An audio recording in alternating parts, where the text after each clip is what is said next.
Strauss-Kahn entre les mains de la police à New York. L'abolition de la peine de mort en France. À Los Angeles, reprise aujourd'hui du procès d'Harvey Weinstein, déjà condamné il y a 2 ans à 23 ans de prison.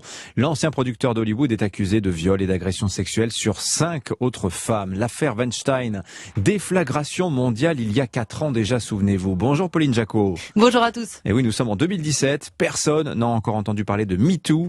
Mais ce 5 octobre de cette année-là, le New York Times révèle qu'Harvey Weinstein est accusé de harcèlement sexuel.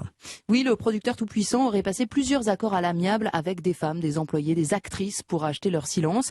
Le lendemain, Weinstein dément. 5 jours plus tard, le New Yorker publie ses 10 mois d'enquête.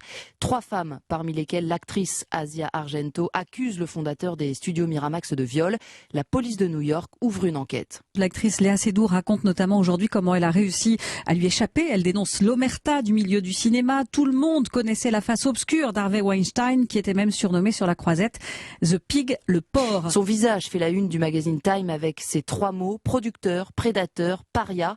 Sa première prise de parole est à destination des paparazzi. Je vais pas bien, mais j'essaye. J'ai besoin d'aide, les gars. Vous savez, on fait tous des erreurs. J'espère avoir une seconde chance, ok ?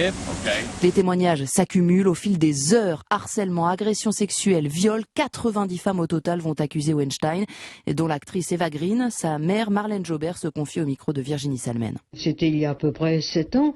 J'en avais été tellement horrifiée, scandalisée, que je voulais faire aussi quelque chose, mais ma fille m'a dit surtout pas, tu ne peux pas savoir le mal qu'il est capable de faire. Si le gros porc avait été évincé par cette victime, pour se venger, il interdisait complètement de la choisir, quoi. Pour une jeune actrice, réagir brutalement, c'était se mettre en danger, quoi. D'être rayée des listes. Son mode opératoire est toujours le même: prise de contact professionnel, rendez-vous, puis tête-à-tête et agression de la victime. En à peine une semaine, le grand public découvre le système Weinstein. Voilà, c'est le début de la chute d'Harvey Weinstein, Pauline. Le 14 octobre, il est exclu de l'Académie des Oscars.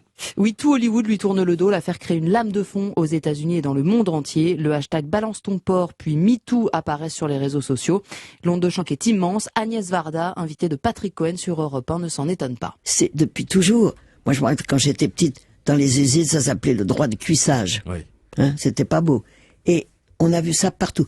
Dès que les hommes ont du pouvoir, ils oppressent les pauvres et les femmes. Ce que j'ai beaucoup aimé, c'est Tarantino qui a dit: je le savais, mais j'aurais dû le dire ou essayer d'arrêter ça. C'est-à-dire, il y a une sourde complicité de la société. Et les femmes doivent continuer de se mettre en colère. Mais moi, je suis restée en colère. Hein. Il faut pas me dire si je suis encore féministe. Oui. Et plus que jamais, alors. C'est un jour pour nous, dira l'actrice Rose McGowan au début du procès à New York 2 ans plus tard. Reconnue coupable de viol et d'agression sexuelle, Weinstein sera condamné à 23 ans de prison. C'est à ça que ressemble la justice, dira l'avocate des plaignantes. Cette peine est suffisamment longue pour qu'il commence au moins à comprendre ce qu'il a fait. Merci Pauline Jacot. À suivre sur Europe 1 juste après.